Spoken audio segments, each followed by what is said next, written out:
ಅದು ನನಗೆ ಈ ತರ ಆಗ ನಡೆಯತ್ತ ಮನುಷ್ಯನ ಜೀವನದಲ್ಲಿ ಅನ್ನೋದು ಒಂದು ದೊಡ್ಡ ಕುತೂಹಲ, ಮತ್ತೆ ತಲೆಯಲ್ಲಿ ಒಂಥರ ಗುಂಗ್ರಾಗ್ತಾರೆ.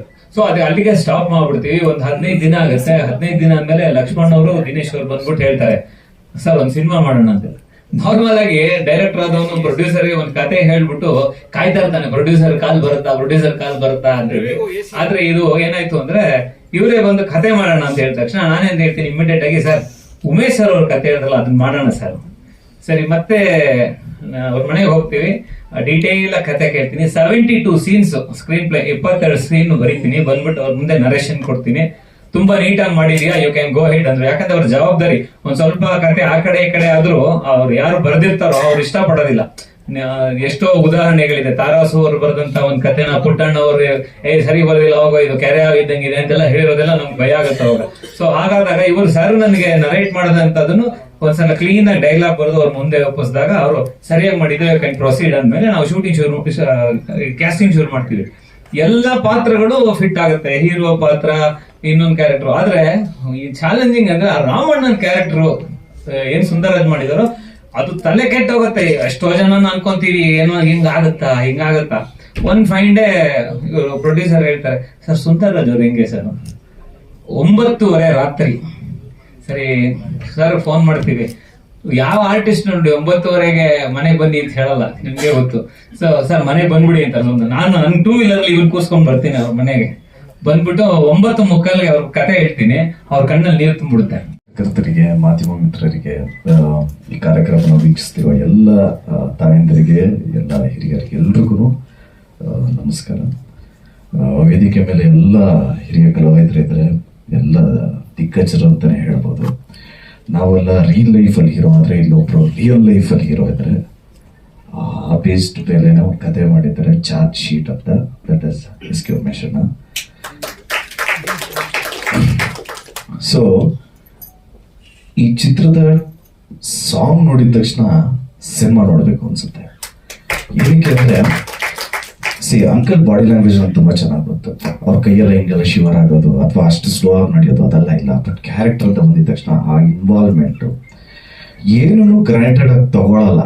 ಅಂದ್ರೆ ಒಂದು ಪಾತ್ರನೂ ಅಷ್ಟು ಇನ್ವಾಲ್ವ್ ಆಗಿ ಮಾಡ್ತಾರೆ ಅನ್ನೋದೇನೆ ಒಂಥರ ಖುಷಿ ವಿಚಾರ.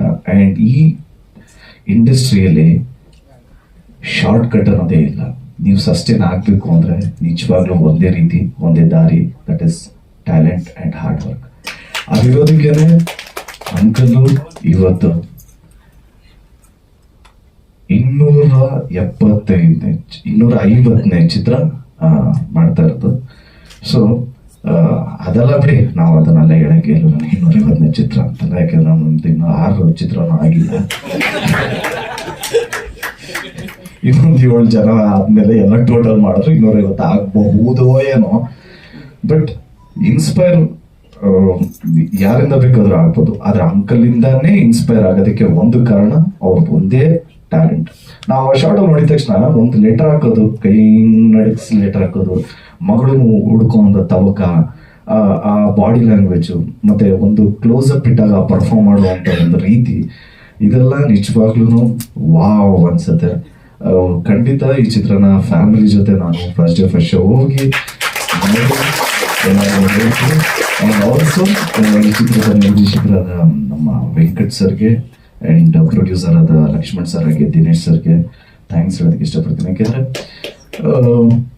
ಒಂದು ಚಿತ್ರ ಒಂದು ವಿಷನ್ ಇಟ್ಕೊಂಡು ಡೈರೆಕ್ಟರ್ ಮಾಡೋದು, ಆ ವಿಷನ್ಗೆ ಎಲ್ಲರೂ ಒಂದು ಜಸ್ಟಿಫಿಕೇಶನ್ ಕೊಡೋದಿದೆಯಲ್ಲ, ಅದು ಬಹಳ ಇಂಪಾರ್ಟೆಂಟು. ಅದ್ರಲ್ಲೂ ಯಾರ ಮೇಲೂ ನಂಬಿಕೆ ಬರಲ್ಲ, ಆ ಪಾತ್ರನ ನಿಭಾಯಿಸ್ತಾರೆ ಅಂತ ನಂಬಿಕೆ ಇಲ್ಲ ಅಂದಾಗ ಖಂಡಿತವಾಗ್ಲೂ ಒಬ್ರು ಸೀನಿಯರ್ ಆಕ್ಟರ್ ಅದನ್ನ ನಿಭಾಯಿಸಕ್ಕಾಗೋದು. ಯಾಕೆಂದ್ರೆ ಬಿಕಾಸ್ ಆಫ್ ಎಕ್ಸ್ಪೀರಿಯನ್ಸ್. ಖಂಡಿತ ಒಳ್ಳೆ ಚಾಯ್ಸು ನಮ್ಮ ಡೈರೆಕ್ಟರ್ದು. ಅಂಡ್ ಅಂಕಲ್ ಬಗ್ಗೆ ಹೇಳಬೇಕು ಅಂದ್ರೆ, ಅಫ್ಕೋರ್ಸ್ ನಮಗೆ ಅಂಕಲ್ದು ನಾನು ಯಾವಾಗಲೂ ಸಿಕ್ಕಿದಾಗೆಲ್ಲ ಹೇಳ್ತಾ ಇರ್ತೀನಿ. ನಂದು ಒಂದೊಂದು ಕಾಲದಲ್ಲಿ ನೋಡಿದ್ದೀನಿ, ಬಟ್ ನನಗೆ ಅವ್ರದ್ದು ಸಿನಿಮಾ ಫೇವ್ರೇಟ್ ಅಂದ್ರೆ ಉದ್ಭವ ಅಂತ. ಅದ್ರಲ್ಲಿ ಏನ್ ಎನರ್ಜಿ ಅಂದ್ರೆ, ಅನಂತಾಕ್ಷರ್ ಸುಳ್ಳು ಹೇಳೋದಕ್ಕೂ, ಇವ್ರು ಅದನ್ನ ಕರೆಕ್ಟ್ ಆಗಿ ಇವ್ರು ಸಾಥ್ ಕೊಡೋದಕ್ಕೂ, ಆ ರೋಡ್ ತುಂಬಾ ಚಿಕ್ಕ ಲೈನ್, ರೋಡ್ ಎಕ್ಸ್ಟೆಂಡ್ ಮಾಡುವಂತ ಒಂದು ಲೈನ್, ನೋಡಿದಿರಲ್ಲ? ಏನು ಉದ್ಭವ, ದೇವರೆಲ್ಲ ಉದ್ಭವ, ಎಷ್ಟು ಎನರ್ಜಿ ಅಂದ್ರೆ ಚಿಕ್ಕ ಚಿಕ್ಕ ಬೀಟ್ಸ್ನು ಹಿಡ್ದಿದ್ದಾರೆ. ಅಂಡ್ ನಮ್ಮ ಬಂಗಾರ ಜಿಂಕೆಯಲ್ಲೂ ಅಷ್ಟೇ, ಬಂಗಾರ ಜಿಂಕೆಯಲ್ಲಿ ಎಲ್ಲರೂ ಮಾಡಿದ್ದಾರೆ. ಅಂಕಲ್ ಮಾಡಿದ್ದಾರೆ, ನಮ್ಮ ತಾತ ಮಾಡಿದ್ದಾರೆ, ಆಂಟಿ ಮಾಡಿದ್ದಾರೆ. ಆಕ್ಚುಲಿ ನೀವುಗಳು ಮೀಟ್ ಮಾಡೋದಕ್ಕಿಂತ ಮುಂಚೆ ನೋಡಿ ಅವ್ರುಗಳೆಲ್ಲ ಮೀಟ್ ಮಾಡೋರೆ.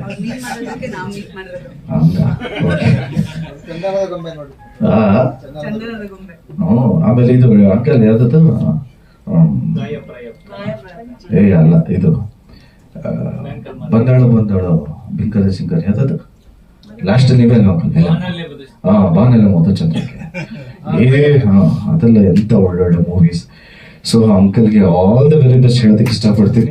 ಗಣ್ಯರಿಗೂ, ನಿರ್ದೇಶಕರಿಗೂ, ನಿರ್ಮಾಪಕರಿಗೂ ಮತ್ತು ಸಹಕರಿಸಿದಂಥವ್ರಿಗೂ, ಆಗಮಿಸಿರ್ತಕ್ಕಂಥವ್ರಿಗೂ, ಕುಟುಂಬ ವರ್ಗಕ್ಕೂ, ನಾನು ಇಷ್ಟೊಂದು ಕ್ಯಾಮ್ರಾಗಳನ್ನ ಬಹಳ ವರ್ಷದ ನಂತರ ಈಗ ನಾವು ನೋಡ್ತಾ ಇದ್ದೀನಿ. ಇಷ್ಟೊಂದು ಶಬರಿಮಲೆ ಕೇಸಲ್ಲಿ ನಾನು ಆ ಟೈಮಲ್ಲಿ ಈ ಕ್ಯಾಮ್ರಾಗಳೆಲ್ಲ ನೋಡಿದ್ದೆ. ನಂತರ ಇವತ್ತೇ ನಾನು ಬಂದ ತಕ್ಷಣನೇ ಇದು ಇಷ್ಟೊಂದು ದಿನ ಜನ ಎಲ್ಲಿದ್ದಾರೆ, ಎಲ್ಲಿ ಎಲ್ಲ ಎಣಿಸ್ತಾ ಕೂತ್ಕೊಂಡೆ.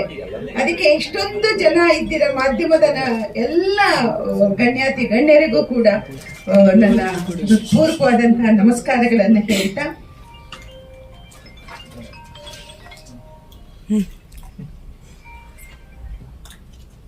ಸುಂದರ್ ಅವ್ರದ್ದು ಚಾರ್ಜ್ ಶೀಟ್ ನೋಡಿ, ಆ ಚಾರ್ಜ್ ಶೀಟ್ ಅನ್ನುವಂಥ ಪದ ಎಷ್ಟು ಫೋರ್ಸ್ ಇದೆ ಅಂದ್ರೆ, ನಿಜವಾಗ್ಲೂ ಹೇಳ ಸುಂದರ್, ನಿಮ್ಮ ಫೋಟೋ ಹಾಕಿದ್ದಾರೆ ವೆಂಕಟ್ ಅವರು. ಕತೆ ಏನೋ ಇದೆ, ಚಾರ್ಜ್ ಶೀಟ್ ಹಿಂದೆ ಒಂದ್ ತಂದೆ ಓಡಾಡೋ ಕಥೆಯೋ ಏನು ಇದ್ರೊಳಗೆ ಬವಣೆ ಇದೆ, ಏನ್ ಸಂಕಷ್ಟ ಇದೆ, ಯಾತಕ್ಕಾಗಿ ಈ ರೀತಿಯಾದಂತ ಒಂದು ಹೋರಾಟ ಇದೆ ಅನ್ನೋದು ನಮ್ಮೊಳಗೆ ನಾವೇ ಲೆಕ್ಕಾಚಾರ ಹಾಕುತ್ತಾ ಹೋಗ್ತೀವಿ. ಸೊ ಅಷ್ಟೊಂದು ಈ ಟೈಟಲ್ಗೆ ಒಂದು ಶಕ್ತಿ ಕಾಣಿಸುತ್ತೆ. ಮುಖ್ಯ ಹೀರೋನೇ ಯಾರಪ್ಪ ಅಂದ್ರೆ ಎಸ್ ಕೆ ಉಮೇಶ್ ಅವರೇ ಹೀರೋ ಪಿಕ್ಚರ್. ಈ ಸಿನಿಮಾ ಕತೆ ಎಲ್ಲ ಇದು. ಅವರು ನಮ್ಮ JP ನಗರದಲ್ಲಿ ಇದ್ದಾಗ ವೆರಿ ಸ್ಟ್ರಿಕ್ಟ್ ಆಫೀಸರ್. ನಮ್ಮ ಮನೆಗೆ ಬಂದ್ರು. ಮನೆಗೆ ಬಂದ್ಬಿಟ್ಟು ಏನು ಹೆಂಗಿದೆ ಎಲ್ಲ ಓಕೆನಾ, ಅಕ್ಕಪಕ್ಕ ಏನು ತೊಂದರೆ ಇಲ್ವಾ ಅಂದ್ರು. ಸರ್ ನೀವಿದಿರಲ್ಲ ಸರ್, ಏನು ತೊಂದರೆ ಇಲ್ಲ. ಆಮೇಲೆ ಒಂದು ಗ್ಯಾಜೆಟ್ ಕೊಟ್ರು, ಮನೆಗೆ ಹಾಕಿದ್ರು. ಇದು ನೋಡಿ, ಇದನ್ನು ಹಾಕಿದೀವಿ, ಇದೇನಾದ್ರೂ ಯಾರಾದ್ರೂ ಫಾಲ್ಸ್ ಬಂದು ಮಾಡಿ ಅಲಾರಾಮ್ ಆದ್ರೆ ಇದು ನಿಮಗೂ ಅಲಾರಾಮ್ ಬರುತ್ತೆ, ಸ್ಟೇಷನ್ಗೂ ಬರ್ತಿದ್ರು. ಅದು ಅವ್ರ ಕಾಳಜಿ ನೋಡಿ ಅವರು. ಅಂದ್ರೆ ಸಮಾಜದಲ್ಲಿ ಒಬ್ಬ ನಮಗೆ ರಕ್ಷಣೆ ಕೊಡೋರು ಯಾರು?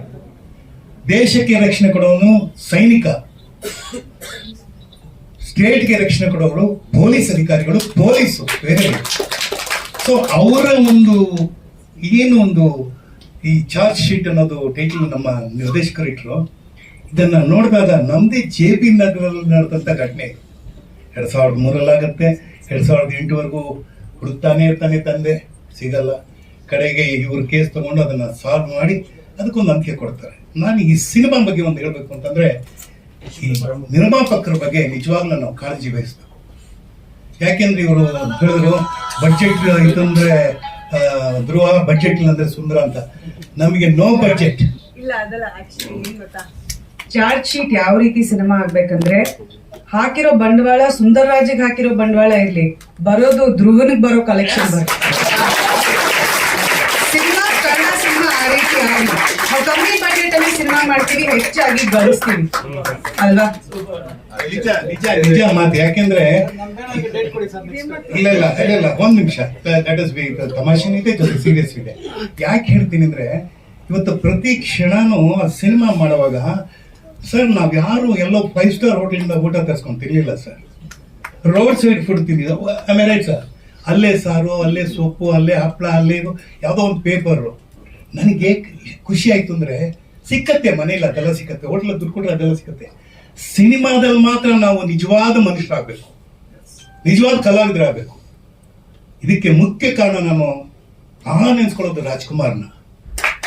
ರಾಜ್ಕುಮಾರ್ನ ಯಾಕೆ ನೆನ್ಸ್ಕೊಳ್ತೀನಿ ಅಂತಂದ್ರೆ, ಆ ಪುಣ್ಯಾತ್ಮ 1975 5,000 ರೂಪಾಯಿ ನೋಡಿರ್ಲಿಲ್ಲ. 54ರಲ್ಲಿ ಬರ್ತಾರೆ, 75ವರೆಗೂ ನೋಡೋಲ್ಲ. ಬಂಗಾರದ ಮನುಷ್ಯ ಆದ ಮೇಲೆ ಅವ್ರಿಗೆ ಸಂಭಾವನೆ ಜಾಸ್ತಿ ಆಗುತ್ತೆ. ಹೌದು, ಯಾವತ್ತು ಕೋಟಿ ರೂಪಾಯಿ ತಗೊಂಡವರೆಲ್ಲ, ಆದ್ರೆ ಕೋಟಿ ಜನಗಳ ಹೃದಯವನ್ನ ಅವ್ರು ಗೆದ್ದು ಬಿಟ್ರು. ಹಣ ಬರುತ್ತೆ, ಯಾವತ್ತು ಬೇಕಾದ್ರೂ ಬರುತ್ತೆ. ನಾನು ಒಂದು ರೀತಿ ಅಲೆಕ್ಸಾಂಡರ್ನ ನಾನು ನಂಬುವನು. ಅವರು ನಮ್ಮ ದೇಶನ ಬಂದು ಆಕ್ರಮಿಸ್ಕೊಂಡೆಲ್ಲ ತಗೊಂಡು ಹೋಗ್ಬೇಕು ಅನ್ನುವಾಗ ಕೇವಲ 30-32 ವರ್ಷದಲ್ಲಿ ತೀರ್ಕೊಂಡ್ಬಿಡ್ತಾನೆ. ಅವನು ಬರಿಗೈಲಿ ಹೋಗ್ತಾನೆ, ನಾವೆಲ್ಲ ಬರಿಗೈಲೇ ಹೋಗೋದು. ಹಾಗಾಗಿ ಈ ಸಿನಿಮಾ ಅವ್ರ ಬಡ್ಜೆಟ್ ಅಂತ ಕೇಳಲೇ ಇಲ್ಲ, ನಾವು ಮಾಡಿದ್ವಿ ಅಷ್ಟೇ.